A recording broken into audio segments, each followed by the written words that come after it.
Hello,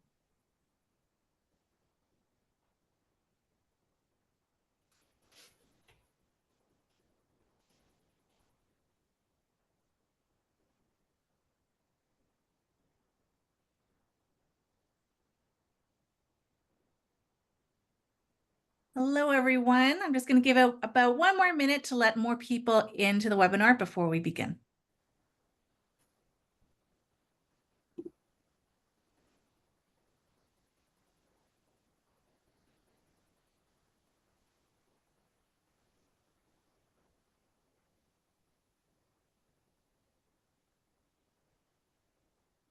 Okay, good afternoon and good evening, everyone. My name is Julia. I'm the Marketing Director for Wild Women Expeditions, and tonight we are here to talk about Japan. So before we begin, I'd like to do a land acknowledgement that as a Canadian company, we are thankful for the opportunity to create, collaborate, play, and work on these lands, which are known today as Canada. From coast to coast to coast, we acknowledge the ancestral and unceded territories of all the Inuit, Métis, and First Nations people that this land is called home. Just a little bit of housekeeping today. If you have any questions for our speakers, please enter your questions into the Q&A box. If it happens to be pertaining to what we're talking about, I will interrupt them and ask them your questions. If not, we will hopefully answer all of your questions by the end of our slides. And if we happen to run over time and we don't get to your questions, we will definitely email or give you a call back with the answers to make sure that you have everything that you need to consider our Japan trips. So with that, I'd like to introduce our speakers tonight. We have Julianne Davies, our adventure specialist, Jenny Martindale, Director of Program and Operations, and Caroline/Klein Owen, who is our Community Engagement Manager. And I'll give them a second to say hello. Hello. I'll start. I'm Julianne. Yeah, like Julia says, I'm the adventure specialist. I went on our Japan pilgrimage in April. Yeah, I probably chatted to quite a few of you at some point on the phone or via email. Yeah, I can't say enough good things about Japan and really excited to be here tonight to talk about it. Hi, everybody. I'm Jenny Martindale, and I'm Director of Program and Operations at Wild Women.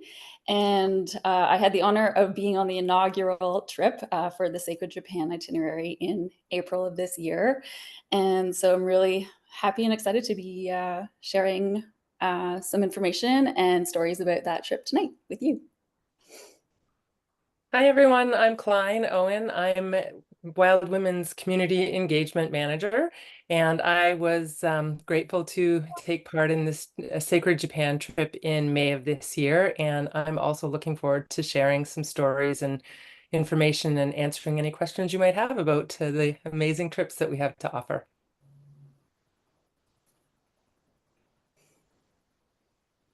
All right, so I'll tell you a little bit about Wild Women Expeditions for those of you who maybe aren't so familiar. So we've been around for over 30 years, offering adventures for women, led by women, and now all over the world.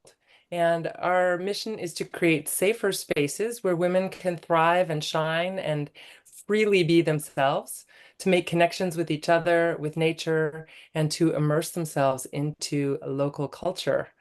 We offer trips by land, small ship expeditions, kayaking, horseback riding, and hiking trips at a variety of skill, fitness, and energy levels. Our Wild at Heart trips feature more laid-back activities and usually have a female-centered cultural component as well. So you will likely find yourself traveling with a group of like-minded women if you choose Wild Women Expeditions to travel with, and you will often make lifelong friends. So we work really hard to curate amazing trips for you, and we're always massaging the itineraries and programs to make it the best possible. So we really take feedback into account and make changes to our trips as we go. So that's who we are in a nutshell.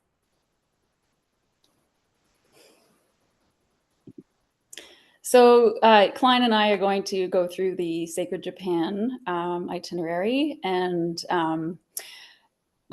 as you can see, this beautiful image of the cherry blossoms, I was very lucky to actually have been in Japan in April of this year. I took this picture. It was pretty spectacular for the for the week and a half I was there. Yeah,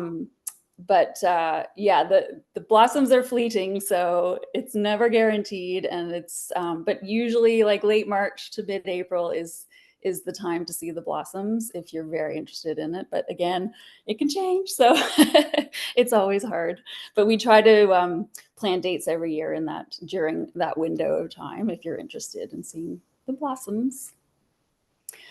So the Sacred Japan trip starts in Tokyo. So we thought we'd start with this fun image of this popular cat Videotron in downtown Tokyo.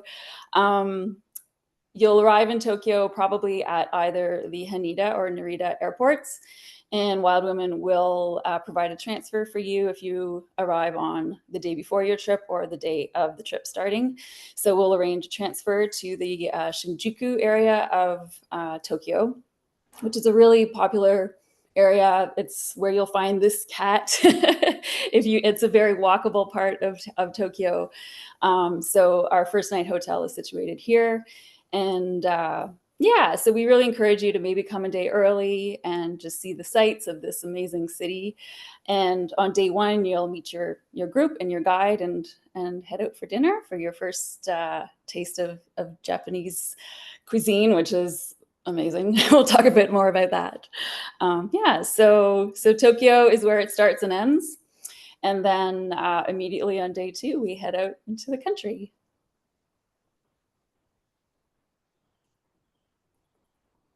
So on day two, we start the Nakasendo Samurai Trail, which is an ancient trail, so about 400 years old, and it goes through 69 what's called stations, post stations, and their little towns, villages along the way, and it's so picturesque. So some of it is walking through villages, and some of it is like you see in the picture here, walking through nature and this beautiful waterfall along the way.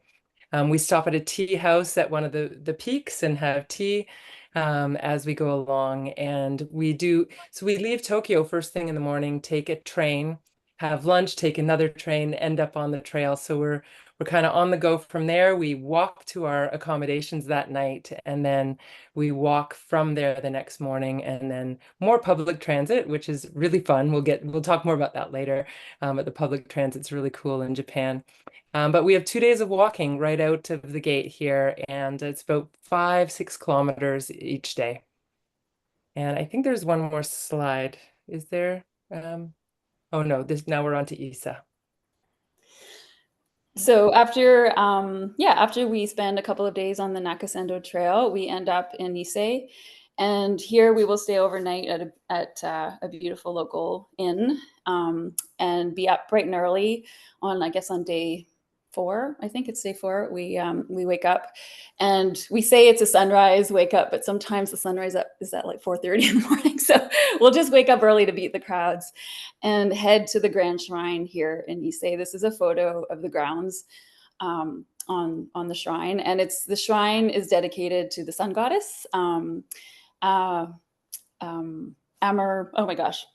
Amaterasu, the sun goddess.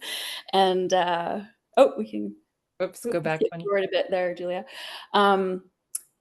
Yeah, and when we got there, our guide immediately explained to us that one of the indigenous religion of Japan is Shinto, and it's rooted in the worship of nature, which I think is lovely, and so they believe that all things natural have some sort of spirit in them, whether it's the tallest tree down to the smallest pebble. So just walking through these beautifully manicured grounds, and I think, yeah, the next slide does show, so this is the entrance to the shrine with the gate, with the group. This is Klein's group entering the shrine, and there's a sacred river that flows through it.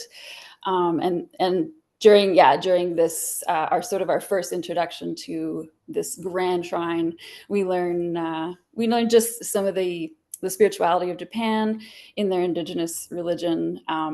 And these grounds and these shrines are places to make offerings, to give thanks and gratitude to the deities of the Shinto religion.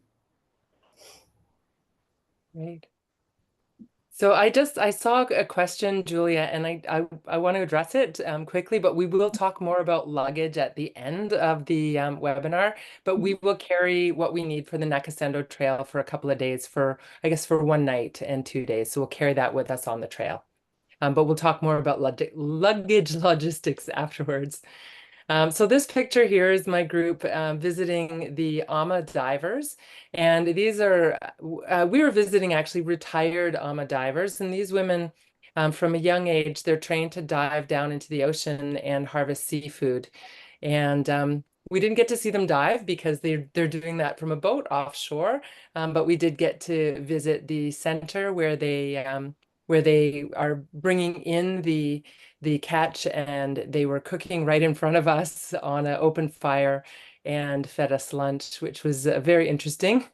And then we did some dancing with them, and then hung out for some pictures, and I just had a really nice time learning about their tradition and what they do and how they do it. And these are some mighty tough women, and they're diving up until in their 70s often, so really amazing.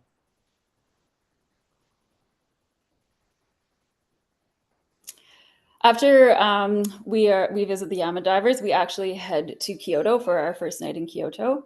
So the next morning, we will head in onto a train and a bus, and we'll visit a tea plantation. So this image here, you can see in the background, these are tea fields. So I didn't really know what to expect when I saw tea fields, but yeah, this is what a tea field looks like. And we learned all about the different kinds of tea and how they're roasted. This woman in the pink jacket, she is actually a tea plantation owner, and has been in the tea business for a long, long time. So she explained all about the different teas, and then invited us actually into her home, where we had a lovely, yeah, we just sat around her table, and she actually set up a table where we could roast our own tea. And so we had a little bit of tea to take home with us. And I just finished my last mug of it last week. So I've been drinking green tea a lot. And it's green tea like you've never tasted before. It's so delicious. So yeah, this was a great day where we really got to learn all about this drink that everyone enjoys in Japan all the time. This day we also visited some local potters. We met a woman who she was explaining to us how she was trying to fire this perfect blue ceramic, and she finally got it. And she called it her Michelangelo blue, I think, right, Klein? Is that what she? Yeah, Michelangelo, yeah. And I'm wearing earrings that I bought from her too for today. So yeah, this was a really special day. It was nice being outside of the city. And then we head back into Kyoto the next for another night, and then we're in town for the next day. And Klein will talk about that. Yeah. So we stay for a few nights 3 nights in Kyoto.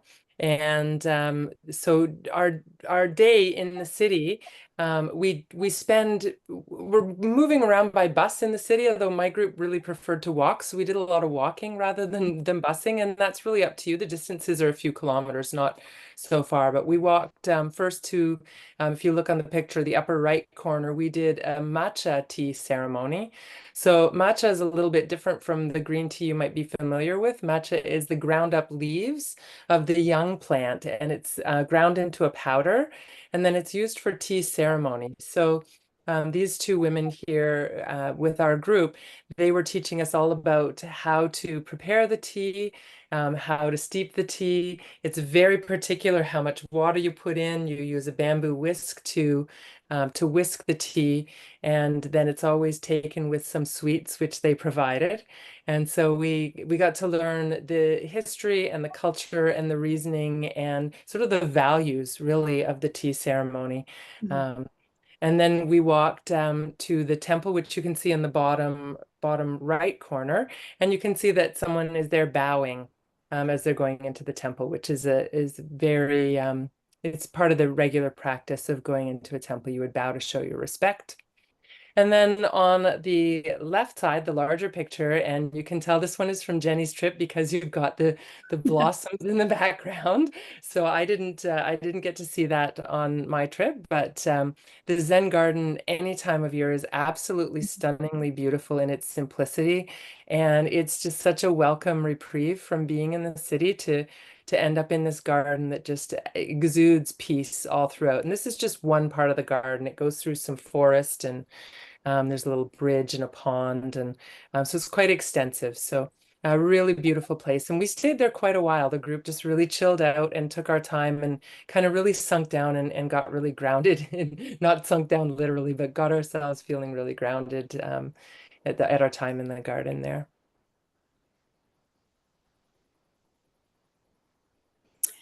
Okay, so after Kyoto, we head northwest towards I guess the northwest shore of Japan.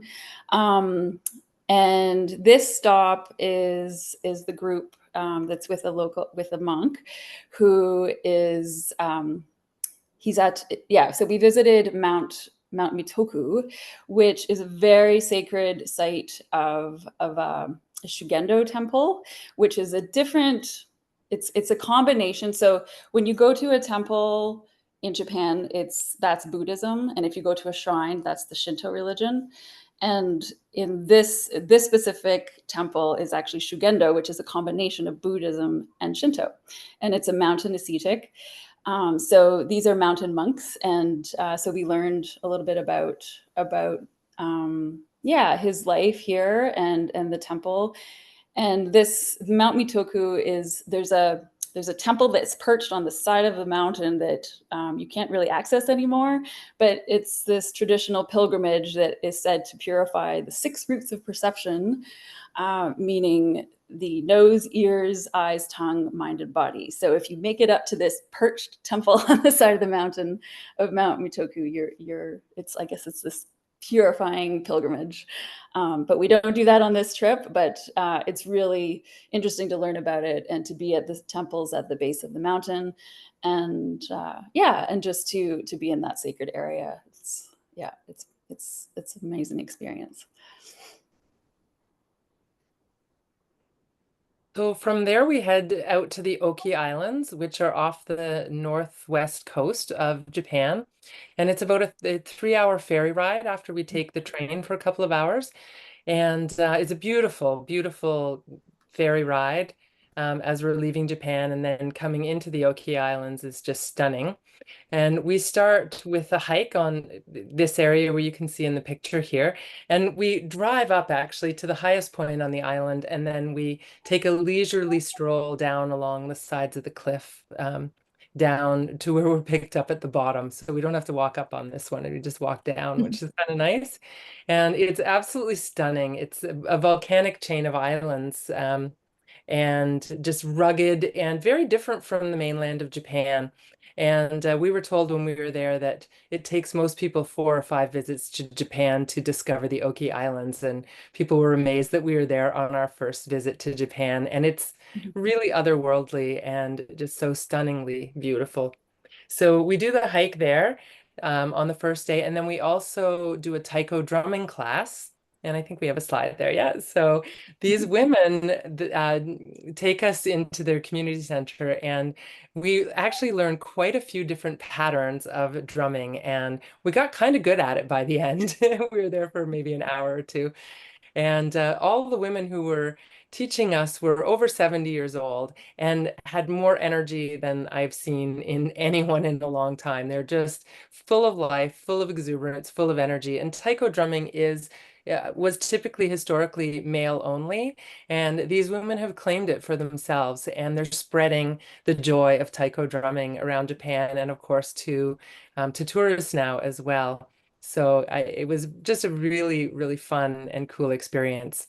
And then from there, we actually leave that particular island, and we take another ferry to another island in the Oki Island chain. And Jenny can talk about that. Yeah, so I guess we want to mention, we don't have a picture of it, but one of the treats of going up to the Oki Islands is where we stay at the Ento Inn, and it's this beautiful modern hotel with extraordinary dinners. Hey, Klein, remember these meals that are prepared in front of us, and all the rooms have these wall-to-ceiling windows overlooking the water. It's so it's almost worth just going to the Okies for the stay at the Ento Inn. but then the next day we have this weather depending, but as you can see, we had a beautiful sunny day, and we had e-bikes, an e-bike tour that we toured around the main island that we were staying on. So e-bikes make all the difference in enjoying cycling, I think, for a lot of you. So yeah, it makes going up hills so much more enjoyable, and just being able to cover more territory. So we really saw a lot of beautiful sights on the islands by e-bike on this day. And we also stopped at a local community center and met some local women, and they served us lunch. So that was a really nice stop, that connection with those women as well. So the only thing better than e-biking perhaps is downhill biking, which is what we do the next day in the area of Mount Dyson. And it's about a 13-kilometer bike ride, and it's pretty much all downhill. You're pumping your brakes the whole time. We go through some rice paddies and some villages, and then we end up here. So I think this is the end of our ride. But it might be the beginning of our ride. I can't remember. I took pictures in both places and they were both beautiful. But we have a great bike ride downhill for 13 kilometers, and you can see the happy faces on these women. I just love looking at this picture. Everyone just looks so stoked. So yeah. So then this is around Mount Dyson area, and then we also have a beautiful stay in a traditional, it's a hotel, but it's really it's run by monks. And I think we have a slide there as well with the food that they serve us, which is an incredible meal. It looks just like sushi and all of the other meals that you'll have in Japan, or many of the other meals that you'll have, but it's actually all vegetables. It's all vegan. And it's incredibly artistically created. The tempura flowers were the most beautiful. I don't think you can actually see any in this picture. You're going to have to go to experience the food fully. But it was just an outstanding meal and a really cool stay in this traditional dwelling. Yeah, so it's sort of like in a tree fort. It's kind of like you're staying in a tree fort, and we're right in the woods, and it's absolutely beautiful. With the views of the mountain out your window, and you can see that we're all wearing the same thing here. And so at a lot of the accommodations we stay in, they have what's called yukatas. So these are just informal, I guess what you would call kimonos, like informal robes that you would wear, and then with a little overcoat over top. So we all wear those to dinner. So it's so there was several meals where we're all showing up in the same outfits. And then so this would be our last stop on this tour, and then from here we would fly back to Tokyo. So there's a flight back to Tokyo with a final night in Tokyo and a final farewell meal there, and that's it for the Sacred Japan trip. Okay. I feel like Jenny and Klein covered a lot of what makes Japan amazing, obviously. But yeah, we do have, what's really neat about what we're offering is that we have the Sacred Japan trip, which is very, very cultural and still active. You get out a lot, like you were saying, they're biking, you're walking. But this Japan Pilgrimage Trail, no less cultural, but it's really designed to be quite an active trip. So this is a trip that you would choose if you wanted to go to Japan and you really enjoy hiking, and you want to get out away from the cities, really immerse yourself in nature. This would be the trip for you. So yeah, so this first slide here, actually, you can just go back one, Julia, just to explain. So this is kind of typical of the forest that you see there. They're cypress, I believe, a lot of cedar. I was completely blown away by the natural side of Japan. I I didn't really have Japan sort of, it wasn't somewhere that I had really envisioned too much of. And I arrived in Tokyo, and that was kind of what I expected, sort of had formed in my head of what Japan was. And then within days, I was in Osaka, and then on this trail on the Kumano Kodo, and I was completely blown away. I live in BC in the forests. I had no idea how beautiful the forests were going to be in Japan. Equally, if not even more beautiful than what I'm used to here. So you're spending a lot of time walking in forests just like this. So yeah, so we start in Osaka. And we spend we meet in Osaka. We go out for a lovely dinner. Osaka's lovely, but if you're here to hike, you're probably not necessarily there to see the city. So we get our little fill of Osaka that first day. We go for a wonderful dinner, immerse right away into this incredible Japanese cuisine. And then the very next morning, we are leaving Osaka. We're on a train for a couple of hours, and we head out to the beginning of the Kumano Kodo Trail. And if you go back, sorry, Julia. I know nope, to the next one. So to the next slide with the trees, or with the, yeah. So we start our trail right away. It's so even though I say this is a really dedicated hiking trip, you can kind of take solace knowing that your first and second day are kind of the biggest hiking days of the trip. So, even if you start and you're thinking, oh my goodness, what have I got myself into? The trip slowly eases out, where you're banging off sort of your most kilometers the first 2 days and a lot of your elevation gain. And then you get up to the ridge tops, and you have these beautiful, fairly mellow hikes for the rest of the time. So we start at this incredible gate called the Takajiri Oji, which marks the beginning of the trail. And then we just do a slow and steady climb up to our accommodation up on this ridge top for our first night. And yeah, I mean, if you're thinking Japan is busy, busy, busy, when you get to, I think it's called Takahara, but it's the name of Kiri no Sata is the name of our ryokan. Tiny, beautiful little, like what Klein was just explaining, it's almost like a tree house perched on top of a ridge. Here's our dining room.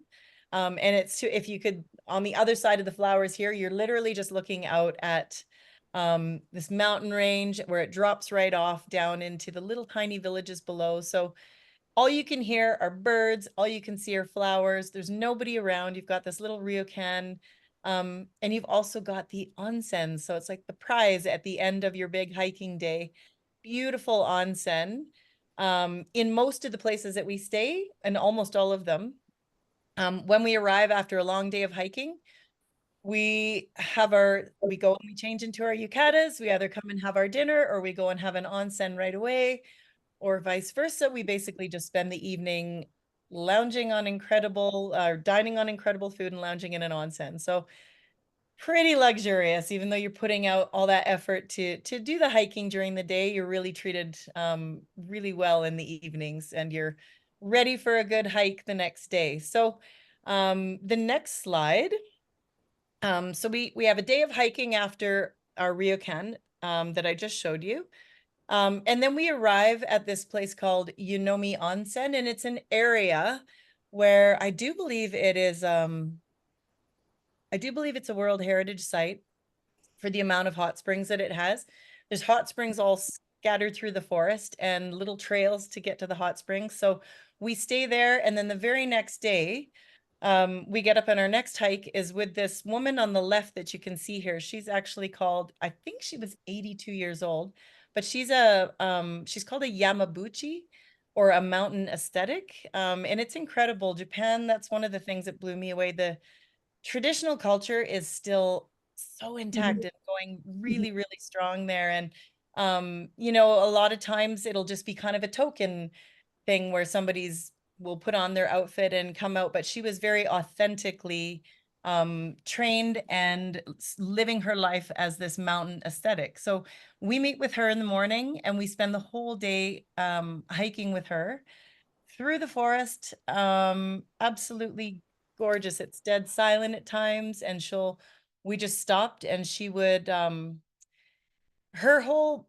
purpose is to kind of clear the path in front of you of any negative energy, and just to allow you a clear way to walk through the mountains and through the forests, spiritually.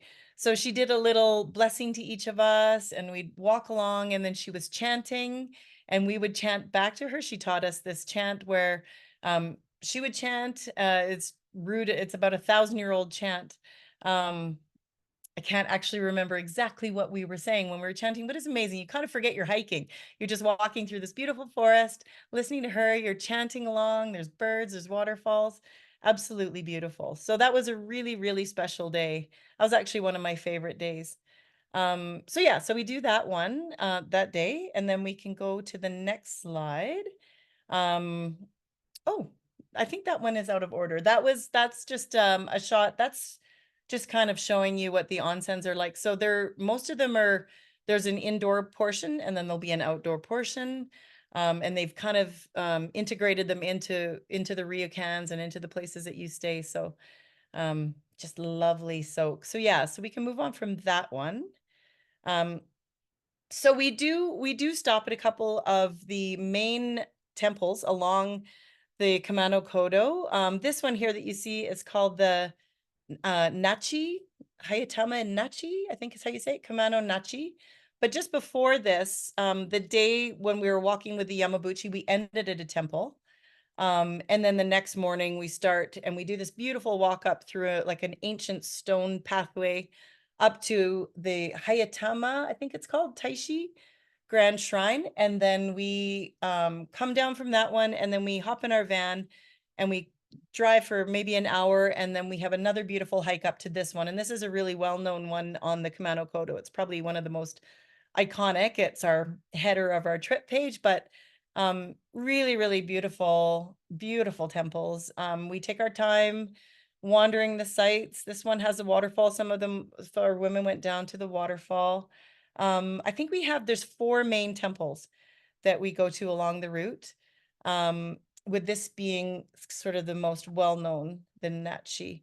And then so from here, we do quite the transfer up north, up towards, it's a place called Koyasan, which is perched right on top of the mountains. And it's a really, really sort of a spiritual center on the Kamano Kodo. It's, I believe, back when Buddhism was starting in Japan, this was where Kobo Daishi, the founder of Shigendo Buddhism, this is where he trekked to.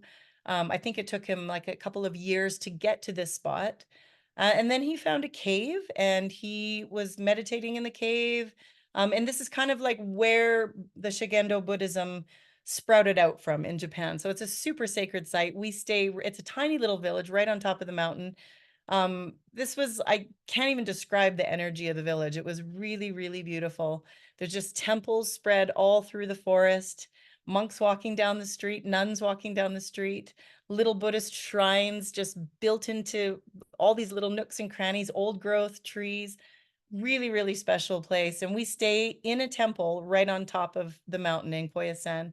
And when we arrive, we have a little bit of free time. And then that evening, we'll have our traditional dinner, and then we will get to join in on a meditation, on like a prayer ceremony in the evening with the monks and nuns, which is super special. You don't have to do it if you want to do it. It's like it's a kind of, it depends on whatever they want to do that day. It's either a lesson that they're telling, or it's a meditation. And then you get to do it again if you want to the next morning as well. So super special stay in the temple. And then the next day, we wake up, and we have if you want, you can join in the meditation. And then we do something called the Women's Pilgrimage course. So Koyasan, perched right up on top of, you can see these trees. I mean, this shows about a third of these trees. These are massive, massive old growth trees that are the hundreds of feet high. They're just so beautiful and huge. This is what the forest looks like on top of the mountain. And there's a beautiful path that kind of whatever the word is, circumnavigates the village. And we'll spend the morning on that pathway hiking around Koyasan. And yeah, there's kind of little offshoots to the trail. So we'll go with our guide. You can kind of have a leisurely day too. If you're deciding at this point that you're not really wanting to hike, that's fine. But you can do the women's pilgrimage, and then we end up here at the cemetery. And I'm saying cemetery because it doesn't seem it's a cemetery, but you go in there and it's like nothing you've ever seen. I mean, we walked for hours through here, all these little pathways and these little shrines and candles burning. And what I thought was really neat, you get to the end of this path that we're on, and apparently Kobo Daishi, the founder of Buddhism, who brought Buddhism to Japan, the Japanese people believe that his soul is residing in the caves right here in the cemetery. Nobody really knows where or what cave, but you get to the kind of the end of the pathway, and there were hundreds of Japanese people in, like, not a word being said, but thousands of candles being lit, and everybody was just really, really intensely either meditating or doing some kind of offering, because they believe that he's somewhere sort of right about where the candles are, that his spirit is residing there. So very, very neat experience to go there. And just a absolutely stunning walk. I did not know Japan had nature like this before I got there. Absolutely blown away by it. So that was a super special spot. So the next morning we also are in Koyasan. So we have 2 nights in Koyasan. We have a nice leisurely morning. There's lovely little cafes you can go to, or you can write in your journal. You can do whatever you want. You can join in another meditation. And then we'll leave Koyasan and we head back towards Kyoto, which would be the next slide. And we kind of bypass Kyoto and we go up to a mountain, just kind of on the edge of Kyoto, called Mount Hai. And we're going to, this first night, we're going to be staying up on the mountain, and we're going to be visiting, I can't remember how to pronounce it exactly, Enryakuji Temple, up on Mount Hai. So that's where we're going to be staying. It's about a 3-hour drive. So by the time we get there, we're going to get to our temple, possibly have an onsen, have our dinner. And then the next morning, this photo is of a fellow called a Dai Ajari, who is considered a living Buddha in Japan. And so, I mean, you can see all this. I'm sure you've probably read the write-up by now if you're interested in this one. But I think in 500 years, there's only been 50 living Buddhas to pass the tests that you need to go through. It's rigorous training for a couple of years to become what's considered a living Buddha in Japan. So I felt like we were walking with the Dalai Lama that day. Like, to me, it was just such a treat to be able to meet somebody like this. We spend most of the day just listening to him. He doesn't speak English, but we had our translator. So we really got to kind of dive into his thoughts on Buddhism and ask questions. And we got to walk really slowly through this beautiful pathway with him. I think we hiked for a good 5 or 6 kilometers with him, just asking questions and talking about Buddhism. Beautiful, beautiful area up on top of the mountain above Kyoto.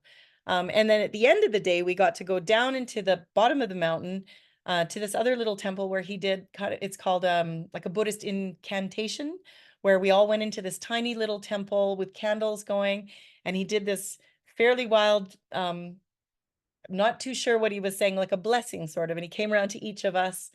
It was a really, really special moment as well. Like, I feel like between the Yamabuchi and the Dai Ajari, I think those for me were definitely highlights to really take a major deep dive into the Japanese culture. So yeah, that was a pretty special day as well, to put it lightly. That was day 8.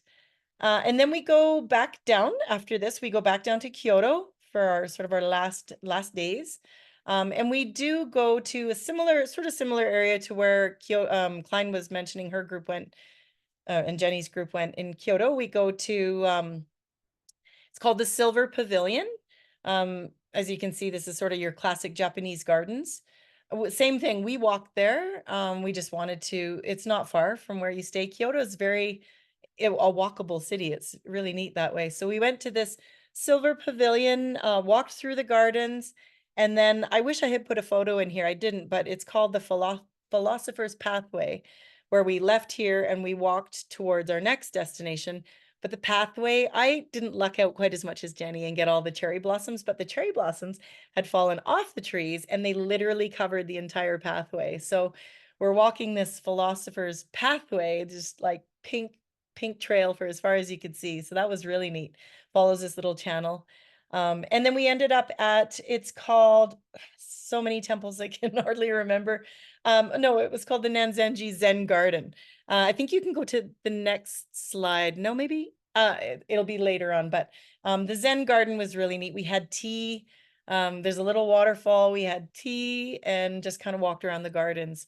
Super beautiful day. And then we had a lovely lunch just after that.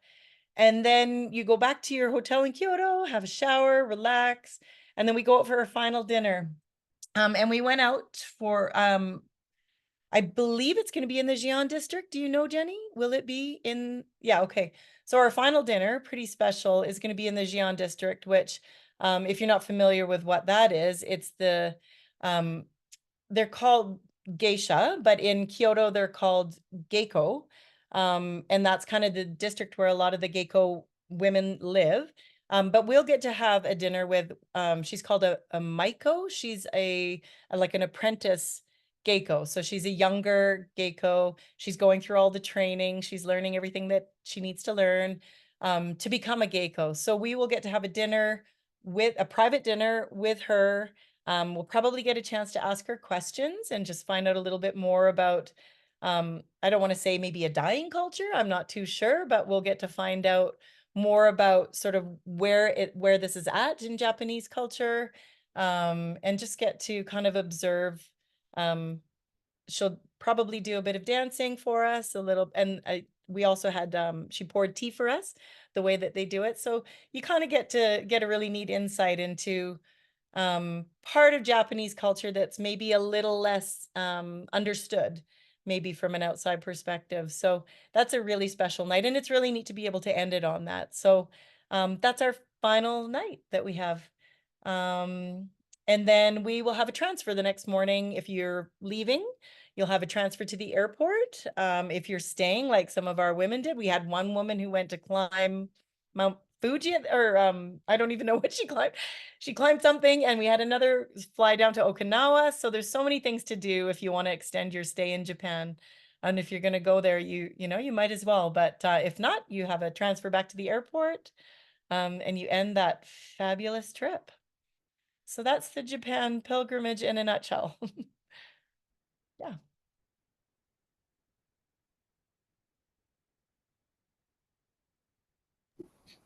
Do you want to take this, Jenny? Sure. Yeah, I think we're just going to cover a few of the general, just a little more general talk about Japan and being there, maybe some of the customs and some of the things you should expect. And yeah, so what was our first slide that we had? I think there was, yeah, who's going to talk about the Yeah, food? that's me. I'm going to talk about the food and I'm going to talk about the food. So the food in Japan is really an adventure all in itself. And you can see all of these little dishes. It's a very typical, a lot of fish, as you can imagine, being an island. Lots of tofu, vegetables, yeah, lots of different things, probably things that you've never eaten before. And it is really just an adventure, and beautifully laid out. And most meals have many courses to them in these little tiny dishes. So really an adventure. And in this setting here, you can see that the seating is on the floor. With cushions on the floor, so you can stretch your legs out under the table, play footsies with the person across from you, or you can sit cross-legged or whatever is comfortable for you. And I would say about half the dinners, or maybe actually probably there's only a couple of dinners where we're sitting on the ground. The rest of the dinners we're going to be sitting in normal tables and chairs, but it's often in our own private rooms where we're having dinner. So we might be staying at a hotel with lots of people, but we have our own separate room for dinner. Sometimes we're the only ones in the accommodations too, so it just depends. But the dinner is always an elaborate meal. And yeah, I don't really need to say too much more about the food, I don't think, because when you go, you'll really get to experience the adventure that it is. And then the onsens, which are our public baths, and many of the hotels that we stay at will have an onsen that's attached to the hotel. It's part of the hotel, and I think Julianne mentioned that it's often partly inside and partly outside. And the main thing that you really need to know about onsens is that you go, they're men and women separate, and you go in without any clothing on. There's a place to shower and wash down first, and then you can soak in the tub. You can, wash your hair there or whatever you like in the public bath part, and then the soak part. They don't usually like tattoos in onsen, so if you have a lot of ink, you might consider that, or maybe yeah, it's different onsens have different rules, so it'll usually say on it what the rule is. But in general, lots of ink they're not so big on. Yeah, and that's it's really just an amazing experience before dinner, after dinner, as Julianne was saying, to enjoy a soak in the hot springs, and great when you've been hiking or biking for the day as well. And in the morning too. I really Yeah. love the morning. And Yeah, some people, I didn't do it in the morning, but some people were up early just to get that soak in before they left. Definitely. That was Yeah. you, Julia? Yeah. Good for you. Yeah.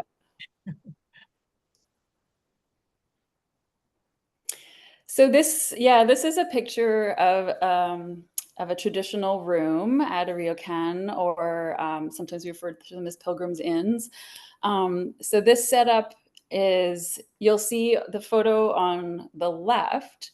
When you walk into a room, it's covered in tatami mats, and actually I've just learned that the rooms are measured in how many mats there are. That's the, if you can get a room with 8 or 10 mats, it sort of determines the size of the room. And so when you walk in, you'll see it's just this low table and low chairs with the tea that you can make your own tea there. And so it's like, where's the bed? There's no bed in here. So at the beginning, you'll walk into your room and this is what you'll see. And then you'll go to dinner. And when you come back, you'll see the photo usually the photo on the right. Someone comes into your room and makes the beds for you. So the beds are futon mattresses on the ground with a nice comfy duvet on top. Yeah, and they're, I guess they're different. Sometimes they're different thicknesses. I think for the most part, I was quite comfortable. But and I think our trips you'll probably be staying in something like this, maybe 2 to 3 nights, I think, max. But I really enjoyed it. I loved experiencing this traditional form of sleeping, and yeah, it was a great experience, I think. Did you both like sleeping on futons on the? Yeah. I loved it. I loved how the bed magically appeared when you were I gone. know. There was one place where actually we walked in and everything was piled up. So we had the mattress and the duvet and the pillow, and we actually had to make our own beds. But yeah, essentially that's what it looked like after you made your own bed. Yeah. we got to the point of actually like fighting over who gets the tatami mats. And Yeah. so yeah, it's a really fun experience. But yeah, you can kind of take turns because there'll be like 4 rooms with beds and maybe 1 or 2 with tatami. So we kind of circulate who gets to have tatami that night. And yeah. See, on the Sacred Japan trip, it's one or the other. So we are either all on futons or we're all in beds in our accommodations. But sounds like it's a little different on the pilgrimage tour, where you've got some mix of accommodation in the same place. And I should note that there may be 1 or 2 nights where there are shared bathrooms. For the most part, there's ensuite bathrooms in most of the accommodations. But just so people know, there are a couple of stays where you may need to go out of your room and to a common bathroom and common showers as well. Yeah. And on the pilgrimage, we only had the 1 night in the temple stay, and the temple stay is quite simple, but still really lovely. But that was the only place that we had the shared bathroom. Otherwise, they had en suites. So here's a shot of my group on the train. And yeah, the train system in Japan it's fascinating. You kind of need to be, if you're going to navigate it on your own the first couple days of arriving, you got to be courageous. You got to be up for an adventure. But we do this together and our guide walks us through it. So it's really, really easy and fun. So this is just a shot of us the first morning heading off to the beginning of the Kumano Kodo.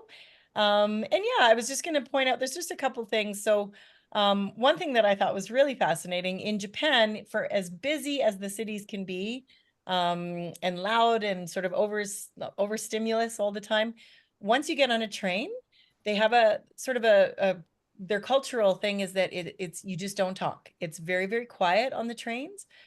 You're not actually, there's signs even asking you to not speak on your phone. You really don't see too many people even looking at their phone. It's almost like a meditative type experience. Everybody's just sitting quietly.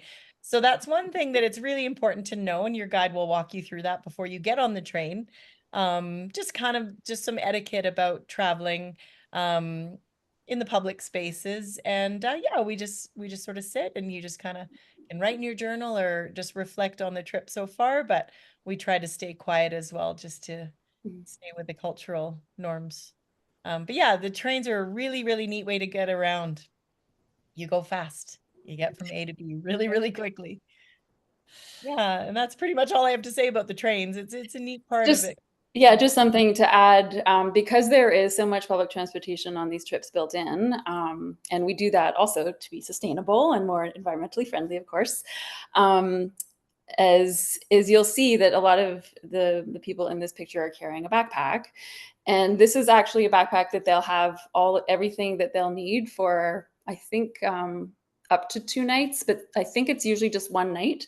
So there are so at some of the I think it's from Tokyo to Kyoto, we'll be transferring our main luggage, and we'll have our own gear, just our essentials in our pack. So we recommend a 25 to 30 liter day pack that you'll just need your essential toiletries, an extra set of underwear, maybe another set of socks, and maybe one clean change of clothes. And yeah, and then I just found this really, it's almost liberating not to have to carry your luggage everywhere. It's like, oh, my luggage is going to be waiting for me 2 days down, and all I have is my little pack with me with my essentials, and I thought it was actually quite freeing not to worry about all that other stuff. So your guide will definitely help you and tell you all the things you should have with you for those 1 or 2 nights. Yeah. So just wanted to mention that, just to be prepared, that you have to have a pretty good day pack to carry those essential items. And they've always got the yukata and the little slippers Exactly. at each ryokan, so you don't even need to bring pajamas. Pajamas and slippers, yeah, it's all there. Yeah, Yeah. And they often have toothbrushes and toothpaste and everything. Yeah. It's amazing how much stuff that they have at the hotels and the places where we stay. There's sometimes even hair ties, but there's almost always toothbrushes, sometimes little hair brushes, just all the toiletries are, exactly. The shampoos, very the little. conditioners, the soaps, all of that is in each onsen. You can just lather up. There's good quality stuff too, really. So you don't even need to carry any of that. Oh, this picture is showing a bunch of slippers, actually. So this is at one of the accommodations, but at most accommodations when you go in, well, everywhere you'll go in, even if you're going to eat lunch somewhere, in general, not every single place, but most places you'll take your shoes off at the door. And then they will give you a pair of slippers to wear around. So sometimes those slippers are at the door of the hotel, sometimes they're in your room. So you would make your way to your room, you'd leave your shoes there, and you could wander around with your robe, your yukata, and your slippers. And that's a great way to just hang out in your accommodations, go for dinner with your slippers on and whatnot. But the main thing really is that it's a shoes off kind of culture. So if you're used to walking into spaces and leaving your shoes on, you might just have to remind yourself, or you'll see all the shoes sitting there as you come in. And if you have a pair of shoes that are easy on, easy off for some of the, not for the hiking, because hiking boots are definitely recommended, or a good hiking shoe, but for more the casual stuff, you could have a pair of shoes that were a little bit easier to slip on and off if you felt like it. And then the other thing that's really worth mentioning, it's hard to talk about Japan without mentioning the toilets. And the toilets are something really special in Japan and almost everywhere. Even if you were to go use the bathroom in a gas station, you're going to have these fancy toilets with all the controls. And I just encourage you to try out the controls, see what spray happens when you press this button, see what gets sprayed when you press that button, see how the seat warms up when you press that button. It's a little adventure all on itself. To play with the toilets, but there's a whole panel. Sometimes the panel's on the toilet itself. Sometimes it's actually on the wall, like it's wired in to the system. So, so you can look forward to that. You can even Japan, play music. yeah, some even play music. But the typical traditional toilet in Japan would be a squat toilet. Very rarely will you see a squat toilet. I ran into it twice when we were in Japan. But almost always, if there's a squat toilet, the next stall beside it will have a Western toilet as well. If you're not so big on squatting and you open one door, look in the next one because it may have an actual toilet in it. But all the accommodations have these really fancy, fun toilets. So just have fun with it. Well, and for the women that might be wondering about that on the pilgrimage trail where you're doing a bit more hiking, we even ran across in the middle of what seemed like almost nowhere after hiking for hours.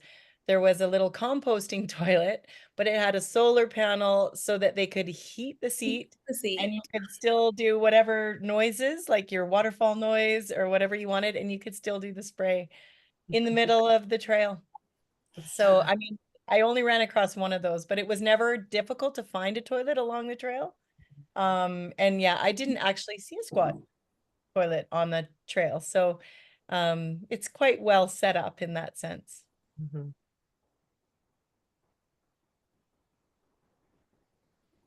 I believe this was me to talk about just just some of the traditional practices that happen when you're in Japan that it's really important for us to know or to also do when we're there.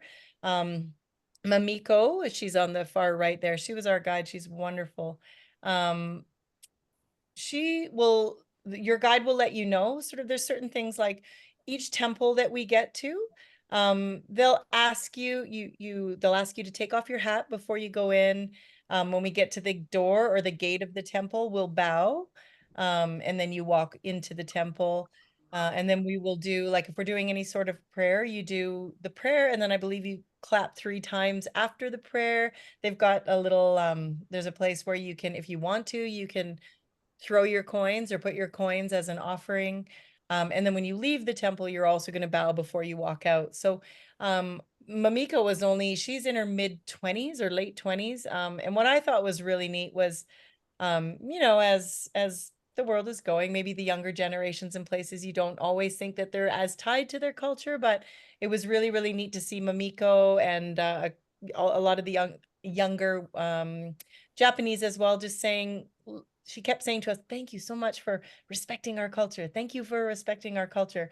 So it means a lot to them when you are respectful in that sense and you do those things. So you don't have to worry about, you don't have to read about it before you go. Once you get there, she will fill you in. And yeah, just some very sort of basic things, but just very neat ways to respect Japanese culture. I thought it was just one thing I thought was really neat when we were walking with the Yamabuchi.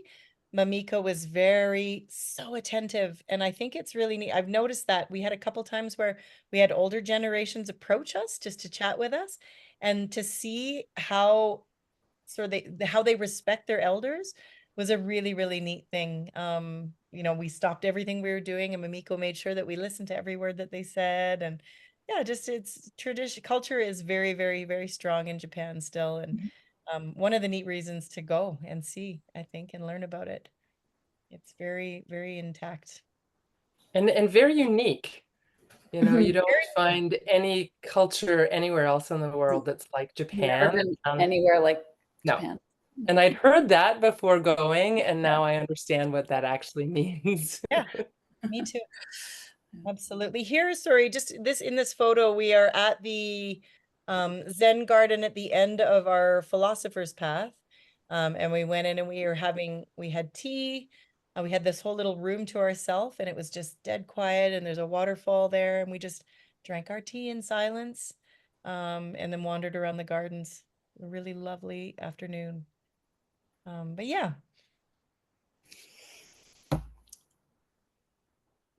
So that's it. That's I have Japan. a couple of questions. Thank you, ladies. Just to go through them for the Japan pilgrimage. Julianne, can you let us know if you know what is the highest altitude for the hikes? That's a good question. And I don't know if we have the exact altitudes. We might have the Mhm. elevation gain and loss noted here. I think we do. We do. So if you go into each day of the itinerary, like for example, let's go to day 2. This is our first big hike. We've got elevation gain and loss. So we hike, and we should have we do have it in meters, sorry. So we hike 1,400 feet or 430 meters the first day. And then it also, we lose 200 meters. So it's kind of undulating. But I wouldn't worry so much at all about the altitude in Japan, because you're at sea level. You're an island poking out of the sea. So you're never going to be at an altitude where you're going to feel the effects of the thin air at all. You're quite low elevation. But yeah, so we've got it sort of broken down for each day of the big hikes, each day of the hike, to see how high we climb and what we lose. So yeah. And that would be on the website itinerary. Yeah. Sorry, on the itinerary on the website. Yeah, on each day. And then to the next question, would the website also show how many kilometers a day as an average we hike? Mhm. Exactly. So we've got the kilometers or miles, the sort of ballpark hours it's going to take us, and then we've got the elevation gain and loss. Perfect. Continuing on the theme of hiking, are tennis shoes enough for the hike for both trips? I had trail runners for the sacred ride, and I found that was fine. If it had been raining more, I probably would have wanted a waterproof shoe or light hiker. But I was fine with a trail runner, a Merrell shoe, a Merrell trail runner. Julianne, I don't actually, somebody in the office asked me today about if trail runners were okay for pilgrimage. I think it's probably a personal preference, but again, it's that waterproof component maybe that Yeah, I we mean, want.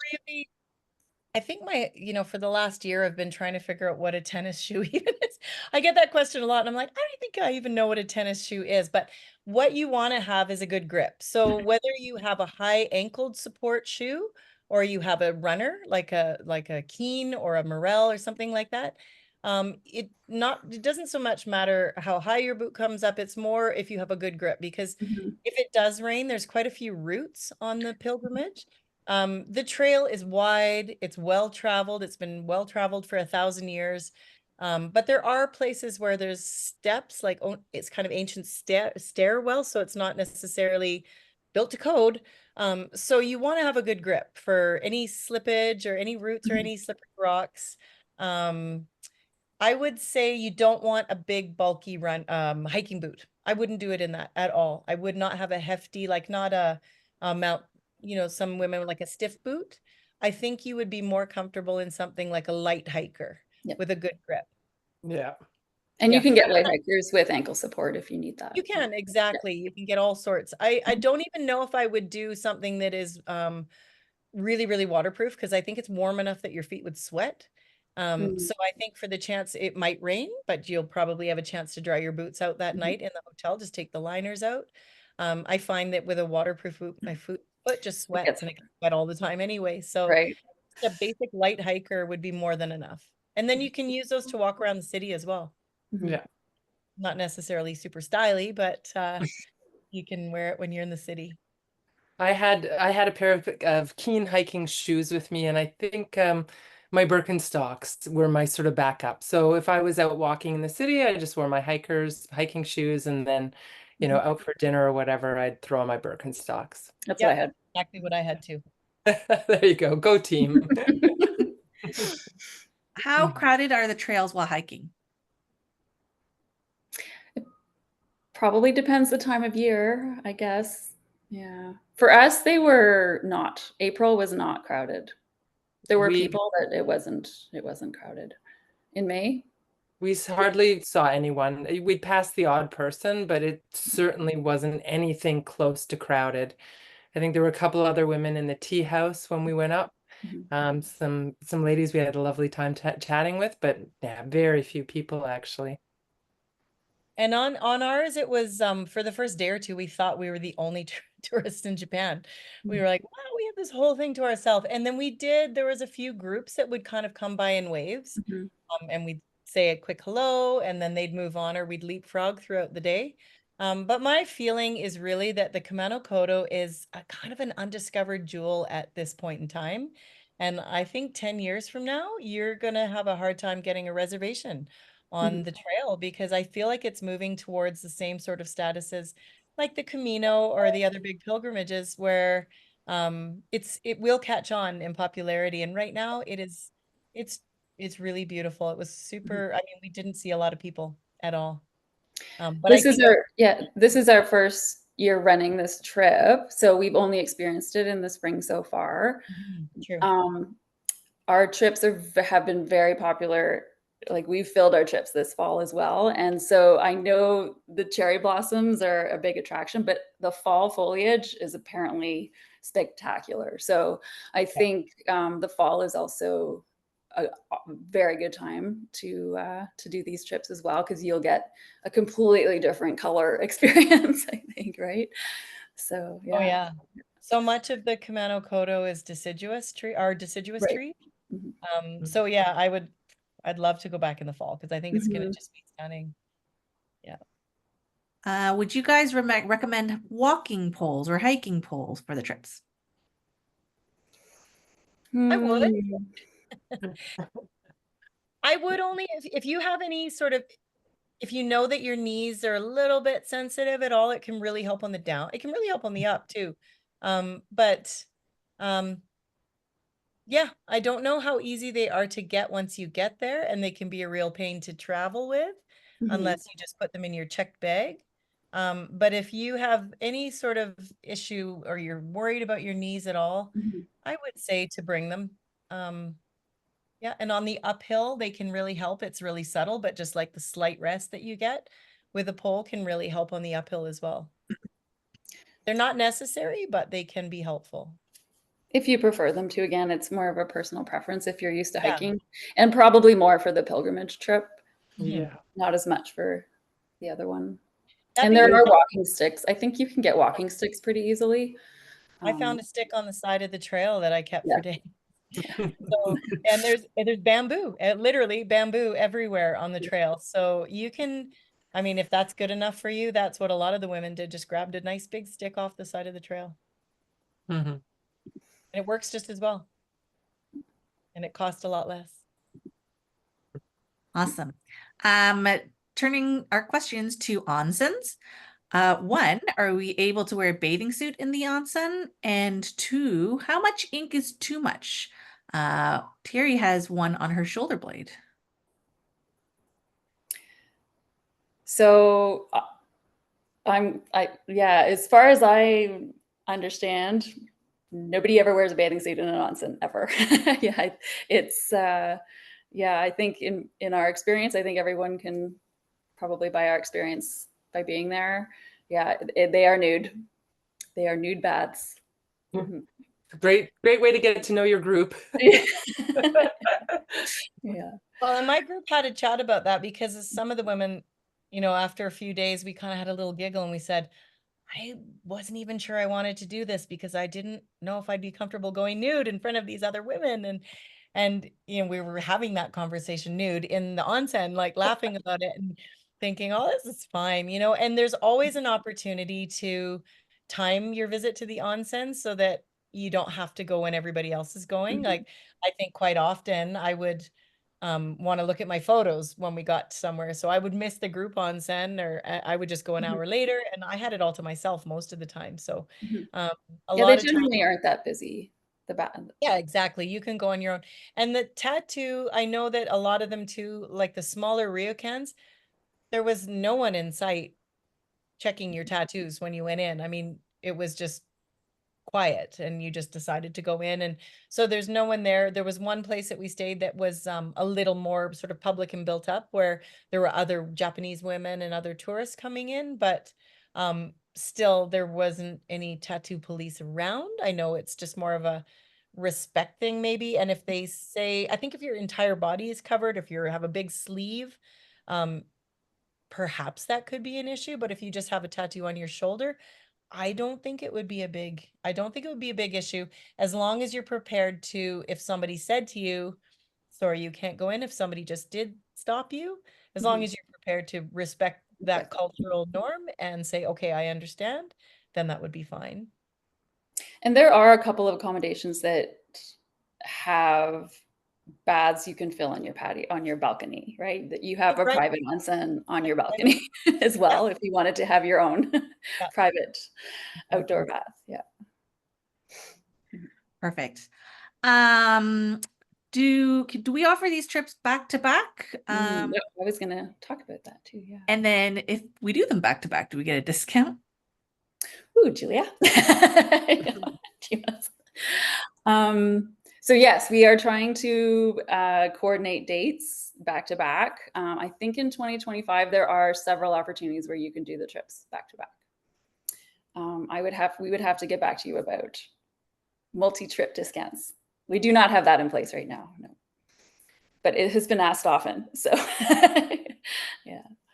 I know Ah. quite a few of the women are choosing to do do both of the trips. And I do believe for 2025, it's mostly the pilgrimage that comes first and then sacred following. It looks like the dates Are you are sure? lined up that way. Yeah, we'll have to But check. yeah, quite a few women are choosing, if Mhm. they're going to go over there, they've decided to do both back to back, and you have a day or so in between to get from one Mhm. second to Yep, 4 women on my trip went onto Julianne's trip in the spring. yeah. Yep. Yep. Awesome. Do they have any weather difference? Can you talk about the weather differences between the spring and the fall? Hmm. I think that those are both the shoulder seasons. I think the temperatures are quite similar in both of those times. And in terms of the rain, I think those are fairly dry seasons on both ends. So I don't think you're going to encounter too much heat, and you're certainly not going to be getting into the cold until, I think, what's our latest one? It's in, I think we We're have one in adding a couple this dates in late November or late October, I think. Yeah. late October in Early 2025. November. I think we have, yeah. So I think you're still safe. You're not going to be hitting snow at the higher elevations in November or late October at that point. So, we really do try to design our trips around good times to be there in terms of weather, avoiding maybe the high season for tourists. So you really can't go wrong with either. I think the big thing with this trip is going to be more whether you want to see sort of maybe catch some spring blossoms and a lot of flowers, or if you want to see that gorgeous sort of auburn foliage that Japan is notorious for in the fall. Mhm. But I think the temperatures are going to be fairly similar, and I think 20 degrees ish Celsius. I Yeah. need to do Yeah, that. high teens to low 20s. It never Yeah, got that hot. I need to do the Fahrenheit conversion, or get that set in my mind. It was getting a little hotter in my trip in Mid-May. May. Mhm. It was there were a couple days where I'm not a big fan of the heat, so I felt it, but it certainly wasn't anything approaching hot. Like maybe 25 or something like that. Yeah, Which so is uh, I don't know what it maybe 80 degrees, 75, 80 degrees Fahrenheit. Yeah, so there's always that opportunity to go earlier in the spring or later in the fall if you're not a fan of the heat either. But you're never really going to be cold. You're never going to be super chilly. Awesome.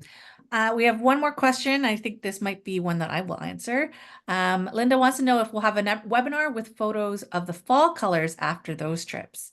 So I think an answer to that would be we're not currently planning on sending a photographer to Japan for the fall trips. However, that being said, we really encourage anyone who is going to the Japan trips in the fall to post their photos to our Facebook group so that we can see the beautiful fall colors. And if there is demand for another webinar, we'd be happy to put another webinar on for the fall. And that being said, we are over time. I just want to give a huge thank you to everyone who attended and are still on the call, even though we're over time. And I will leave Jenny, Klein, and Julianne to say last words and thank you. Yeah, thanks so much for joining us today and learning a bit more about the treasures of Japan. And I really hope that you get to go and experience one or both of these trips. Absolutely. And we've still got a few spots on both itineraries for the fall of 2024. Not very many. Most of those trips are sold right out. So reach out if you're thinking about going, reach out soon if you're thinking about going in the fall. And then, yeah, give me a call anytime if you're ready to go on the spring trips. I would say start thinking about booking sooner than later for sure. These are one of our most popular trips right now. So, or It is. destination. So yeah, so don't delay. Don't delay. And I will say, arigato gozaimasu. Thank you very much. I remember my Japanese word. You'll be saying that a lot if you're there. Awesome. Well done. Perfect. Thank you, everyone, and have a great evening. Okay, Bye. thanks Bye. everybody. Bye.